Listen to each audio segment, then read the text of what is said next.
Good evening, you're now with me, Shalshmato for Tvs Nightline, and here are the headlines for tonight. Israel targets another Gaza refugee camp, killing multiple civilians. Meanwhile, Sarawak Premier Datuk Petinggi Tan Sri Abang Johari Dunobeng says the new Kuching International Airport will be modelled after Doha International Airport in Qatar. Sarawak Tourism Minister urges Federal Tourist Ministry to reconsider halting Malaysia My Second Home program in Sabah and Sarawak.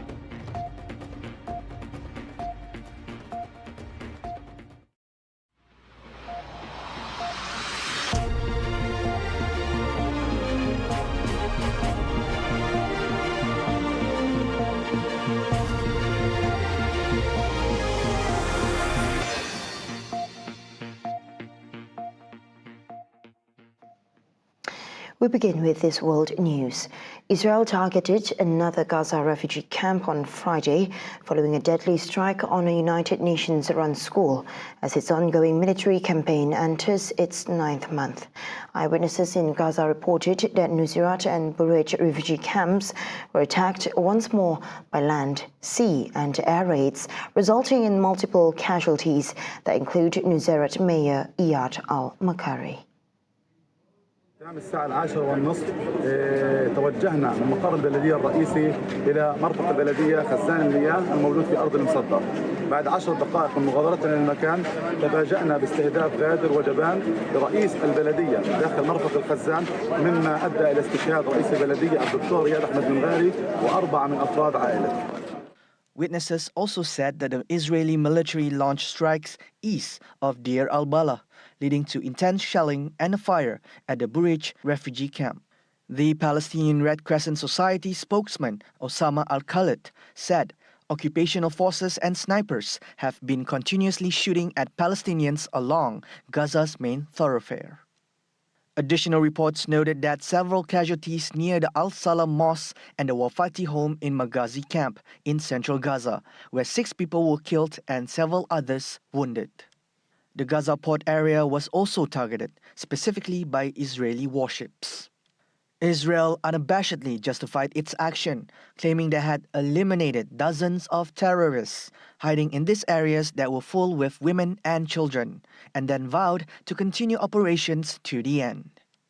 On Friday, the Gazan Health Ministry disclosed that the death toll has risen to at least 36,731 people over 8 months of genocide by Israel, with at least 77 fatalities recorded in the past 24 hours alone. The much-anticipated new Kuching International Airport, KIA, is set to be modelled after the Doha International Airport in Qatar. Premier Sarawak Datuk Petinggi Tan Sri Abang Johari Dunobeng revealed the proposal was made as part of a long-term plan for Kuching City in efforts to set the tone for Kuching to be a hub for the region, catering to a projected 15 million annual visitors in the future.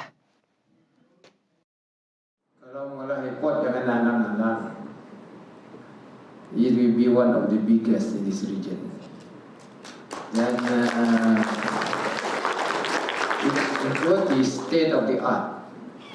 Kalau you check in, everything one go, one stop, including your immigration all day. Dan kita akan melihat modelnya Qatar, Doha. Apa yang kita perlu ialah satu lapangan terbang yang bertaraf antara bangsa. Keduanya yang mempunyai kemudahan-kemudahan yang terkini, termasuklah state of the art IT facility, dan ini akan menjadi satu daripada katalis untuk merancangkan lagi perkembangan ekonomi kita, khususnya dari sudut connectivity, satu. Nombor duanya dari sudut pelancongan. Ketiganya ialah dari sudut apa disebut sebagai institusi yang boleh mengembangkan ekonomi kita secara menyeluruh. He was met after officiating the signing ceremony of a Memorandum of Understanding between Innocement Sdn Bhd and PWS Industries Sdn Bhd at the Grand Margarita Hotel, Kuching, earlier today. During his speech, Abang Johari also explained the state government's decision to construct an entirely new airport, taking into account the cost implications. If you were to wait the next 5 to 10 years, the cost could be higher. And by then, kalau kita malah airport sedap-sedap, orang pun sudah datang situ. He is also optimistic that the new KIA will be a tourist attraction and at the same time ease the travelling process for visitors. Kita sekarang melantik pakar dan pakar ini mungkin itu terbabit di dalam perancangan Doha. In the same event, Premier of Sarawak, Dr. Panigi Tan Sri Abang Johari Junobeng, revealed the state government will only build elevated roads on top of peat soil from now on. He explained that the decision was made after the Sarawak government found that roads built over peat soil will become uneven over time, no matter the measures taken to reinforce the foundation of the roads. Construction of road on pit soil, we have learned a lot of lessons. Kita buat jalan ke Asajaya, Tamrahan, 6 tahun, macam bulan tandas, dah kedaya.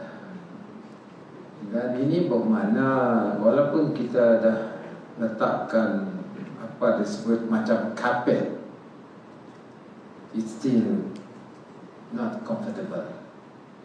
Jadi kita akan mengubah pendekatan kita. Saya minta JKR untuk membuat kajian. We want to build elevated road on pit soil. Abang Johari also said that in the long run, should the issue of uneven roads be solved, maintenance costs will also be lower. Allahyarham tuntai dia nak cuba menggunakan, I don't know what the engineer call it, no? Macam kapet. Apa nama? Saya sih tahu lah. Whatever it is lah. Kapet lah. You have that layer, but I think it doesn't work till today. Kita coba, tapi it doesn't work. Jadi bagi saya, might as well you do elevated. Dan elevated is just matter of buat payal lah, lepas tu tambah tas lah. Jadi you nak pun sedap juga pakai motor. Abang Johari said elevated roads will also mean the pit soil beneath is untouched, which can then be turned into carbon storage to be claimed as carbon credit. The new proposed approach, he added, will transform pit soil as part of Sarawak's green economy agenda, considering the region's wide resource at pit soil. Because we don't cover peat and carbon is still there in the pit soil. So that becomes a component of our carbon trading. The decision to halt applications for the Malaysia My Second Home MM2H program is expected to negatively impact the tourism sector, particularly in Sarawak. In regards to this, Sarawak Minister of Tourism, Creative Industry and Performing Arts, Dato Sri Abdul Karim Rahman Hamzah, hopes for the Federal Ministry of Tourism, Arts and Culture, or MOTAC, to reconsider this decision. Kalau di Sarawak, applicant 150,000 saja untuk FD dia. Kalau di Semenanjung Malaysia 1 juta. Sebab itulah permintaan dan juga minat orang untuk datang ke Sarawak di bawah program Sarawak Malaysia My Second Home memang melonjak lebih daripada 90%. Di sebelah sana dia menurun lebih daripada 90%. Itu salah dia orang. Syarat-syarat kita berlainan, otonomi imigrasi ada di bawah kita. Jadi kalau sebab ia tidak dilanjutkan ataupun mereka sedang memikir untuk mengada satu dasar sendiri. Dasar itu buatkan dia untuk Semenanjung Malaysia. Jangan dikacau Sabah Sarawak. Lagipun 2 minggu, 3 minggu lepas kita baru saja mengadakan mesyuarat MA63. Dan dalam mesyuarat MA63 itu, pelancongan sudah kita rumuskan untuk dimasuk di bawah concurrent list. Concurrent list bukannya di bawah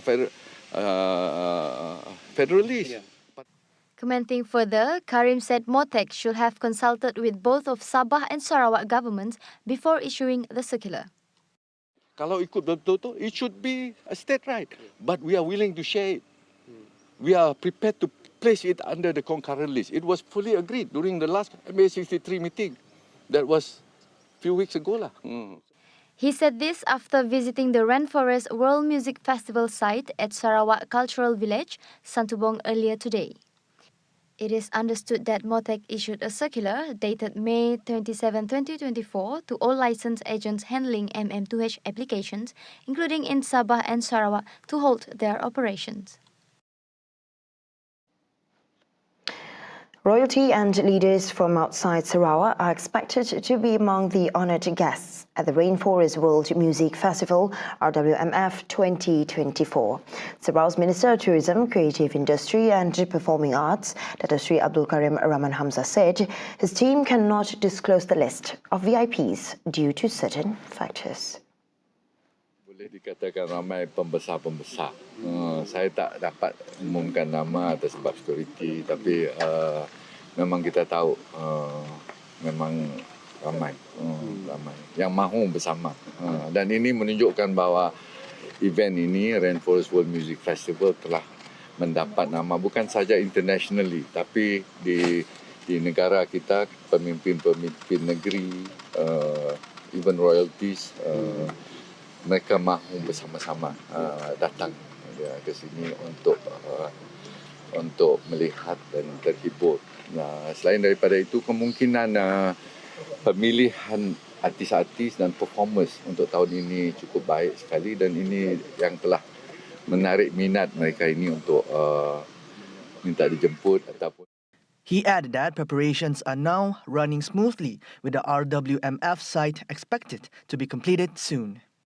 InsyaAllah, saya tahu mereka yang sedang menyiapkan tapak ini ataupun astaka ini, mereka bekerja siang dan malam. Kerana kita ada tinggal lebih kurang 20 hari lagi. 20 hari ini, tapi mereka telah memberi aku janji lebih kurang bahawa dalam masa 10 hari ini boleh dapat siap, insyaAllah. He said this when met after visiting the RWMF site at the Sarawak Cultural Village, Santubong, earlier today. With the theme Evolution, RWMF 2024 will take place from June 28th to 30th, featuring 20 performances by 68 international musicians from 14 countries, along with 63 Malaysian artists. Last March, Karim announced that a legendary musician and Grammy and Golden Globe Award winner from Japan, Kitaro, will make a special appearance at this year's 27th edition of RWMF. On to the next news. Taking on the role of a leader at any level is not an easy task. Korean Assemblyman Friday Pillay emphasized that those appointed as leaders must always be prepared to serve for the benefit of their people. Tu kayu tai ke Lempung, lalu kayu tai ke Tau diambil ke tai ringan, lalu bukai sebenak ke megai pengawak, kompon nama, tang ndak berat ke pengawak ngai kiruah, nyak sekedar hari utai ke Tau nyadi penanggul, buat tiap-tiap ikut. Bukai sebenak kita ke jadi pengulu, bukai sebenak kita ke jadi tai rumah, tang semua melibat ke semua kita ke dikumbai pemimpin. Pemimpin tadi ianya kita jadi tuai. Bawa peringkat kampung, bawa peringkat rumah panjai, bawa peringkat daerah, bawa peringkat bahagian. He added that every appointed leader must use their given power fairly and justly. He made these remarks during a brief Thanksgiving ceremony for the appointment of Penghulu Dixon Cendang Asan at Rumah Panjang Ali Rantau Kenchala Kabo on Thursday. Dixon Cendang Asan was appointed as Penghulu for the Kabo area, replacing the previous holder, Bujang alias Latan Anak Ambau, whose term was not extended after it ended. Currently, the Kabo area in Korean Saratok has 37 longhouses with approximately 569 doors or heads of households. Working as a real estate agent can be a rewarding career, as unlike fixed salary jobs, real estate agents are drawn to financial incentives and rewards, maximizing their earnings potential. Whether it's assisting first-time buyers in finding their dream home or guiding sellers through the complexities of the market, agents derive immense satisfaction from making a positive impact on their clients' lives.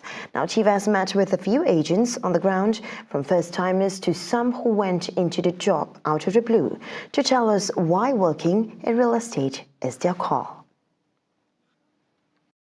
Grace Pua, head of her team in Kuala Lumpur, has more than 10 years' experience in real estate. Said part of her professions includes a genuine passion for both people and properties.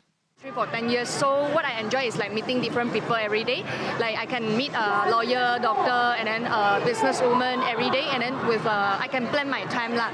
So this is what I enjoy the most, because if you work like 9 to 6, right, you won't be able to meet different people every day, and then you won't be able to plan your time ahead lah. So I also enjoy like what is the trips and all the awards and incentives that given by the company. So I can actually bring my parents and myself go to travel around like 3 to 4 times free every year. Yeah. Meanwhile, Grace, who is a recipient for the Top 10 Head Team Performer Awards, said a reason for why she loves this job is the prospect of unlimited income potential. Okay, I would say like averagely for the new joiner lah, within like 1 year, maybe it's around like 10 to 20,000 per month. So let's say if you've been in this industry for maybe like 3 years, right, it could be reach about like 30 to 50,000. So let's say if you are leading a team, right, it can possible to reach about 100 to 200,000 per month. Yeah, so it depends on how much you pay the efforts. If you grow your team and your customer base consistently, so you will be getting the sales and all the income recurring, and then it can be like accumulate all the figures lah. Yeah. For another, Brian Chong, who went from construction to real estate negotiator, says the freedom of time is the biggest reason why he is in the industry. Prior to this, I was actually in construction line. So actually, I changed one industry to another industry. It was a big decision because I was doing the same thing the last time for roughly around 10 years already. Yeah. So why the big change? To answer your question just now, why I chose this one, mainly is because I want to get out of the corporate life, the 9 to 5 life. So this is the type of industry that gives us flexibility, whereby we can choose our own time to work. But it's not to say that it is so free. You still need to put effort. But I think the main thing for me is I really can adjust my own time on by my own. For Wong Jing Lei, the youngest top performer in the nation, real estate is a way for her to prove herself, leading her to encourage other young women to be the best version of themselves. Yes, I'm Singlei from JP Top 21 in Malaysia. So I'm very happy and excited to get the reward. I'm here to encourage all the young girls to step out of your comfort zone, try all the effort to be the best version of you. Fighting! Juwai IQI is an international real estate technology group that powers property transactions and ownership locally and globally. It transacted more than 42,000 properties in 2023, advertises $4 trillion worth of property from 111 countries, and generates 10 million monthly consumers engagement. Meanwhile, the nation's gross domestic product, GDP growth, is forecast to go on a promising economic trajectory in the upcoming fiscal year. According to a recent report by the Ministry of Finance, several key factors are contributing to this optimistic outlook. Global chief economist of Juwai IQI, Shan Said, also stood firm on Malaysia's stable economic outlook for the year 2024, fueled by robust performance across various sectors. Now, here's what he has to say. At the start of the year, we said Malaysia's GDP will meander around 4.3 and 4.8% for this year, and we very much stick to our call, and we still are buoyant on the Malaysian economic outlook for 2024 based on macroeconomic stability, strong growth, productive labor force, and above all, Malaysia's strategic geography. That makes Malaysia very relevant for global investors. On another note, Sean revealed that the key assets classes in which investors are analysing to park their funds may vary, as it depends on each risk appetite. But overall, we are back to 1970 era, where most of those sophisticated and smart investors took position in real estate, gold, silver, oil and gas, arts, and agriculture. So if you see the price of gold in 1971 was $35 per ounce, and by 20th January 1980, the price of gold was $850 per ounce. It's a straight 2,328% increase. Overall, I think the oil shock is coming into the market, and I foresee more and more investors going into tangible assets. But again, it depends. Some investors would still look at bonds and equity as an asset class. But at Juwai IQI, we are quite bullish on real estate, gold, silver, agriculture, and arts. During difficult time, arts, the paintings, they have always given you solid returns. So during tempestuous times, investors who have got the risk appetite, they would take position in arts. They would take position in agriculture. So all these are pretty tangible assets. You can touch all these asset classes.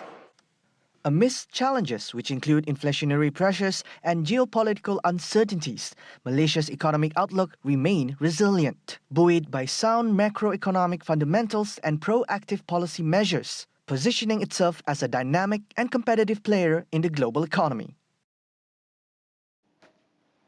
Malaysia must be known as a sporting nation. Deputy Prime Minister Dato' Sri Dr. Zahid Hamidi said the government is committed to achieving this goal and will be giving its utmost support to the sports industry via various relevant initiatives.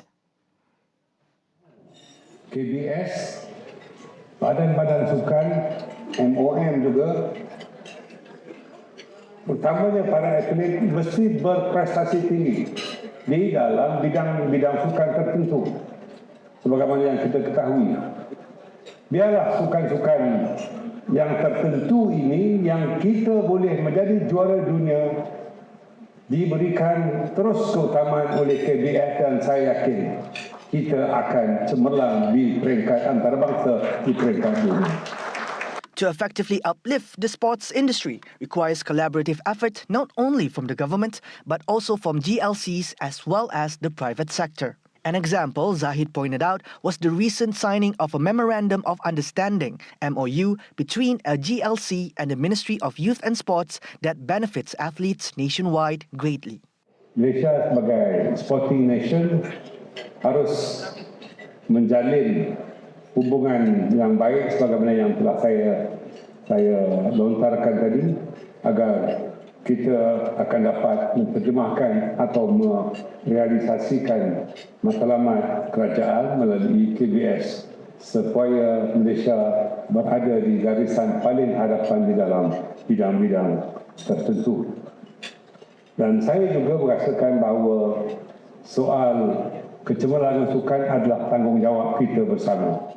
He spoke during the 2023 Sports Writers Association of Malaysia SAM Awards on Thursday.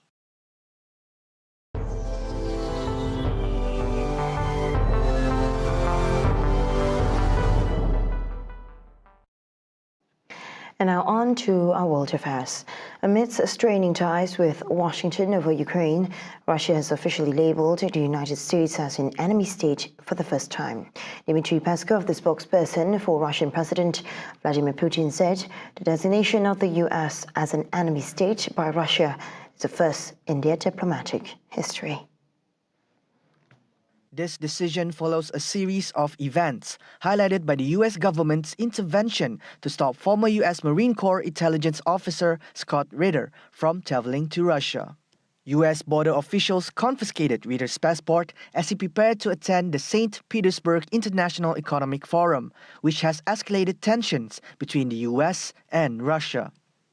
Ritter, a former U.S. Marine Corps intelligence officer and convicted sex offender, discussed the incident with TASS, a Russian news agency, detailing how he was taken off his flight and prevented from proceeding. He noted that the authorities did not provide an explanation for the travel ban, stating only that they were acting on directives from the U.S. State Department. During a briefing, Peskov cited the incident as the latest manifestation of an aggressive campaign aimed at discouraging American interactions with Russia. He speculated that the justifications for such actions might be tied to Ritter's background in intelligence. Meanwhile, Ritter has frequently been quoted by Russian official media, typically echoing Kremlin remarks about Putin's war in Ukraine. And France will transfer Mirage 2000 fighter jets to Ukraine and train the Ukrainian pilots as part of a new military cooperation with Kiev as it fights the Russian invasion. French President Emmanuel Macron said the offer will be made to Ukrainian President Volodymyr Zelensky when the two meet for talks at the Élysée Palace in Paris that the pilots will be training in this summer. Demain, nous allons lancer une nouvelle coopération et annoncer la cession de Mirage 2000-5, qui sont des avions de combat français, qui permettront à l'Ukraine de protéger son sol, son espace aérien. Et donc, dès demain, nous allons lancer un programme de formation des pilotes et puis de cession de ces avions qui permettra... However, Macron did not specify how many of the fighter jets would be delivered. Macron added France would equip and train an entire brigade of 4,500 Ukrainian soldiers so they can defend themselves when they return to Ukraine from training. Meanwhile, Kiev has been pushing Europe to increase its military support, with Russia in recent months gaining the upper hand on the battlefield. A woman claiming to have inspired Richard Gatt's hit TV series Baby Reindeer is seeking at least $170 million, a lawsuit filed against Netflix. Fiona Harvey has accused the streaming platform of defamation, intentional infliction of emotional distress, negligence, gross negligence, and violations of her right of publicity, the lawsuit filed at the Californian Federal Court. Harvey claimed to be the inspiration behind the character of Martha Scott, who stalks Gatt's character, Donnie Dunn, after he serves her a free cup of tea in the pub where he works. The show is said to be based on the real-life experiences of a comedian and writer Gatt. After the show aired, he asked viewers not to speculate over the real people who inspired the series. In the new lawsuit, Harvey has accused Netflix of spreading brutal lies, including that she is a twice convicted stalker who was sentenced to 5 years in prison. The court's documents allege Netflix did literally nothing to confirm that the story represented was true, stating that Harvey has never been convicted of any crime and has never been to prison. The lawsuit seeks actual damages and compensatory damages at $50 million each, punitive damages at $20 million as well as all profits from Baby Reindeer at $50 million. A representative for Netflix and Gatt have been contacted for comment. And those were the updates on Tvs Nightline. I'm Shulshmato. Thank you for watching and have a good weekend.